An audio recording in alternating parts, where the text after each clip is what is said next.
Good morning class 9th।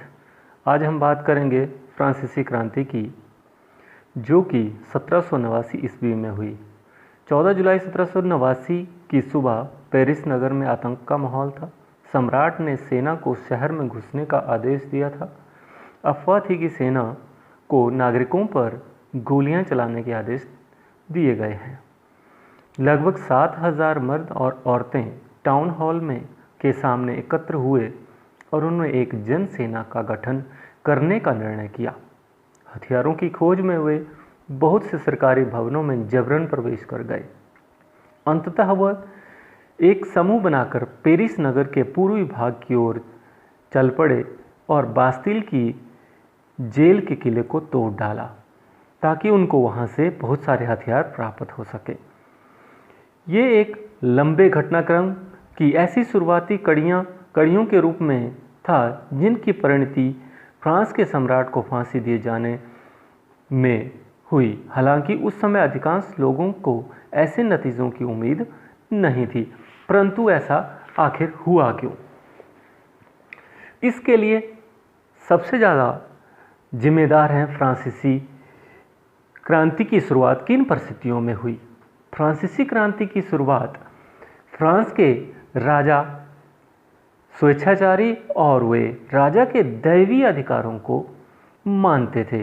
वे ये स्वीकार करते थे कि राजा ईश्वरीय शक्ति है और उसे ईश्वर ने राजा बना करके इस पृथ्वी पर भेजा है। उस समय कर बहुत थे। राजा स्वयं को ही राज्य मानता था और अपनी इच्छा से लोगों पर कर लाद देता था। लुई 16वें के शासनकाल में फ्रांस ने अमेरिका के 13 उपनिवेशों को साझा शत्रु ब्रिटेन से आज़ाद करने में सहायता दी थी। इस युद्ध के चलते फ्रांस पर 10 अरब लिब्रे से भी अधिक कर्ज और जुड़ गया था। उस समय पहले से ही 2 अरब लिब्रे बोझ चढ़ा हुआ था। सरकार से कर्जदाता अब 10% ब्याज की मांग करने लग गए थे। ऐसी परिस्थितियों में जो खर्चा था वो दिनों दिन बढ़ता जा रहा था। 18वीं सदी में फ्रांसीसी समाज 3 एस्टेट में बंटा हुआ था और केवल तीसरे एस्टेट के लोग ही कर अदा करते थे, अर्थात जनसाधारण ही टैक्स देता था। वर्गों में विभाजित फ्रांसीसी मध्यकालीन सामंती व्यवस्था का अंग था। प्राचीन राजतंत्र पद का प्रयोग सामान्यतः 1789 से पहले के फ्रांसीसी समाज एवं संस्थाओं के लिए होता है। पूरी आबादी में लगभग 90% किसान थे, लेकिन जमीन के मालिक किसानों की संख्या बहुत कम थी। लगभग 60% जमीन पर कुलीन, चर्च और तीसरे एस्टेट के अमीरों का अधिकार था। प्रथम 2 एस्टेट कुलीन वर्ग एवं पादरी वर्ग के लोगों को कुछ विशेषाधिकार जन्म से ही प्राप्त थे। इनमें से सबसे महत्वपूर्ण विशेषाधिकार था राज्य को दिए जाने वाले करों से छूट। कुलीन वर्ग को कुछ सामंती विशेषाधिकार भी हासिल थे।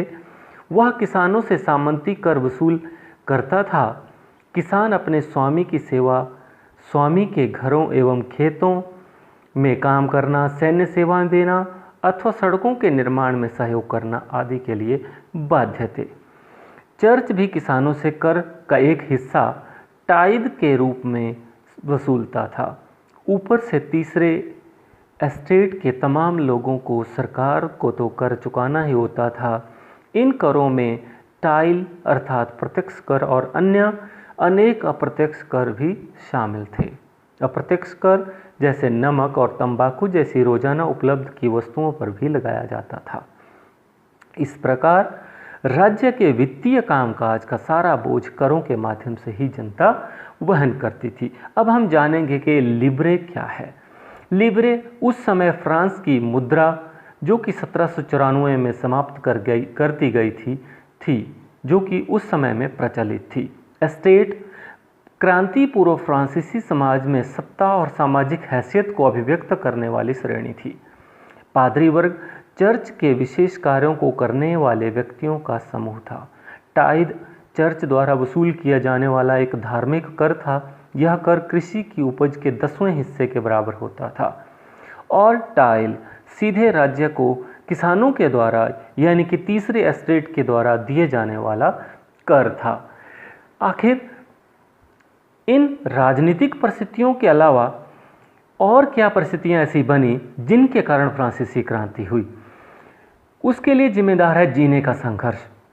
फ्रांस की जनसंख्या 1715 में 2.3 करोड़ थी, जो सन 1789 में बढ़कर 2.8 करोड़ हो गई। परिणामतः अनाज उत्पादन की तुलना में उनकी मांग काफ़ी तेज़ी से बढ़ी। अधिकांश लोगों के मुख्य खाद्य पाव रोटी की कीमत बड़ी तेज़ी से बढ़ने लगी। अधिकतर कामगार कारखानों में मजदूरी करते थे और उनकी मजदूरी मालिक तय करते थे, लेकिन मजदूरी महंगाई की दर से नहीं बढ़ रही थी। फलस्वरूप अमीर गरीब की खाई और बढ़ती गई। स्थितियां तब और बदतर हो जाती जब सूखे या ओले के प्रकोप से पैदावार गिर जाती। इससे रोजी रोटी के संकट पैदा हो जाते, जैसे जीविका संकट प्राचीन राजतंत्र के दौरान फ्रांस में काफ़ी आम थे। तो इस प्रकार नई सामाजिक परिस्थितियां, जो कि उच्च श्रेणी वर्ग के में अधिकारी, बड़े सामंत, पादरी और अन्य लोग सम्मिलित थे, योग्य न होने पर भी वे राज्य के बड़े बड़े पदों पर आसीन थे। ये लोग बड़ी भोग विलासिता का जीवन व्यतीत कर रहे थे। दूसरे एस्टेट में कुलीन वर्ग के लोग शामिल थे।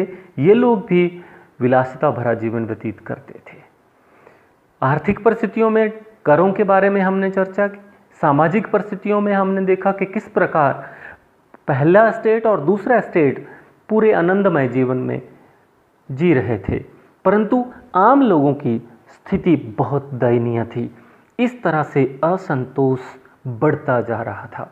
उभरते मध्यम वर्ग ने विशेषाधिकारों के अंत की कल्पना की।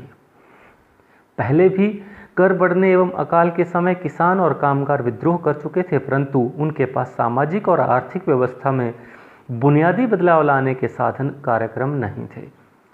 ये जिम्मेदारी तीसरे एस्टेट ने उन समूहों ने उठाई जो समृद्ध और शिक्षित होकर नए विचारों के संपर्क में आ रहे थे।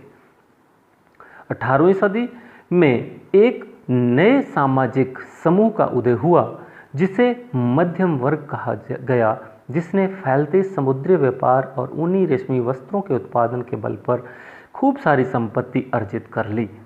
और इस प्रकार वे पढ़े लिखे होने के कारण उन्होंने स्वतंत्रता की परिकल्पनाएं की और अनेक दार्शनिक, रूसो जैसे दार्शनिकों ने भी ये, जॉन लॉक और रूसो जैसे दार्शनिकों ने भी ये परिस्थितियाँ लोगों के समक्ष प्रस्तुत की। अपने 2 ट्रीटाइजेज ऑफ गवर्नमेंट में लॉक ने राजा के दैवीय और निरंकुश अधिकारों के सिद्धांत का खंडन किया।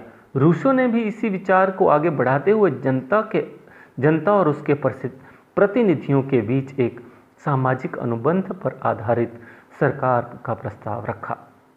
मॉन्टेस्क्यू ने the spirit of the laws नामक रचना में सरकार के अंदर विधायिका, कार्यपालिका और न्यायपालिका के बीच सत्ता विभाजन की बात कही। जब संयुक्त राज्य अमेरिका में 13 उपनिवेशों ने ब्रिटेन से खुद को आज़ाद घोषित कर दिया, तो वहाँ इसी मॉडल की सरकार बनी। फ्रांस के राजनीतिक चिंतकों के लिए अमेरिकी संविधान और उसमें दी गई व्यक्तिगत अधिकारों की गारंटी प्रेरणा का एक महत्वपूर्ण स्रोत बनी। दार्शनिकों ने भी इस क्रांति की परिस्थितियों को लाने के लिए बहुत महत्वपूर्ण भूमिका निभाई। दार्शनिकों के इन विचारों पर काफ़ी हाउसों व सैलॉन की गोष्ठियों में गर्म बहस होती रही और पुस्तकों और अखबारों के माध्यम से इनका व्यापक प्रचार किया गया। पुस्तकों व अखबारों को लोगों के बीच जोर शोर से पढ़ा गया और इस तरह से लोगों में राजा के खिलाफ गुस्सा और बढ़ता चला गया। और उसके पश्चात क्रांति की शुरुआत किन परिस्थितियों में हुई? क्रांति फ्रांसीसी सम्राट लुई 16वें ने 5 मई 1789 को नए करों का प्रस्ताव अनुमोदित कर दिया। इसके लिए एस्टेट जनरल की बैठक बुलाई। प्रतिनिधियों के मेजबानी के लिए वर्साय में आलीशान भवन को सजाया गया। दूसरे एस्टेट ने बैठक में अपने 300 प्रतिनिधि भेजे जो आमने सामने की कतारों में बिठाए गए। तीसरे एस्टेट ने 600 प्रतिनिधि उनके पीछे खड़े किए। तीसरे एस्टेट का प्रतिनिधित्व इसके अपेक्षाकृत समृद्ध एवं शिक्षित वर्ग कर रहे थे। किसानों, औरतों एवं कारीगरों का सभा में प्रवेश वर्जित था। फिर भी लगभग 40,000 पत्रों के माध्यम से उनकी शिकायतें वहां पहुंचाई गई, परंतु सम्राट लुई 16वें ने बिना किसी निर्णय के ही लोगों पर कर लाद दिए गए, जिसके कारण लोगों में विरोध उत्पन्न हो गया। तीसरे एस्टेट के प्रतिनिधि खुद को संपूर्ण फ्रांसीसी राष्ट्र का प्रवक्ता मानते थे। 20 जून को ये प्रतिनिधि वर्साय के इंडोर टेनिस कोर्ट में जमा हो गए और उन्होंने वहां नेशनल असेंबली को घोषित कर दिया और शपथ ली कि जब तक सम्राट की शक्तियों को कम करने वाला संविधान तैयार नहीं किया जाएगा तब तक असेंबली भंग नहीं होगी। उनका नेतृत्व मिराबियो और आबे सिए ने किया। मिराबियो का जन्म कुलीन परिवार में हुआ था, लेकिन वह सामंती विशेषाधिकारों वाले समाज को खत्म करने की जरूरत से सहमत था। उसने एक पत्रिका निकाली और वर्साय में जुटी भीड़ के समक्ष जोरदार भाषण दिए। आबे सिए मूलतः पादरी था और उसने तीसरे एस्टेट क्या है शीर्षक से एक अत्यंत प्रभावशाली प्रचार पुस्तिका फ्लेम प्लेट लिखी। जिस वक्त नेशनल असेंबली संविधान प्रारूप तैयार करने में व्यस्त थी, पूरा फ्रांस आंदोलित हो रहा था। कड़ाके की ठंड के कारण फसल मारी गई और पाव रोटी की कीमतें आसमान को छूने लगी। इस तरह से गुस्साए लोगों ने बेकरी की दुकानों पर धावा बोल दिया, उनको नेस्तनाबूद कर दिया। देहाती लोगों में गांव-गांव में अफवाह फैल गई कि जागीरों के मालिक भाड़े पर लठैतों लुटेरों के गिरोह को बुला रहे हैं और पकी फसलों को तबाह करने के लिए निकल पड़े हैं। आक्रांत होकर के किसानों ने कुदालों और बेलचों के साथ आक्रमण कर दिए और इस तरह से विद्रोही प्रजा की शक्ति का अनुमान करके लुई 16वें ने अंततः नेशनल असेंबली को मान्यता दे दी। यह भी मान लिया कि उनकी सत्ता पर अब संविधान का अंकुश होगा। 4 अगस्त 1789 की रात को असेंबली ने करों, कर्तव्यों और बंधनों वाली सामंती व्यवस्था के उन्मूलन का आदेश पारित कर दिया। पादरी वर्ग के लोगों को भी अपने विशेषाधिकारों को छोड़ने के लिए विवश किया।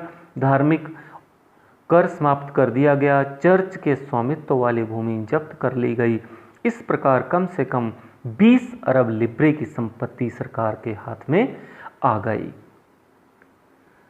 अब हम बात करेंगे कि आखिर फ्रांसीसी क्रांति ने विरासत क्या छोड़ी। विरासत में स्वतंत्रता, समानता, लोकतंत्र, राष्ट्रीयता की भावना, सामंतवाद से प्रजातंत्र की ओर सार्वजनिक कल्याण के अनेक प्रकार के कार्यक्रम, इस प्रकार की विरासत जो है वो फ्रांस को प्रदान की गई।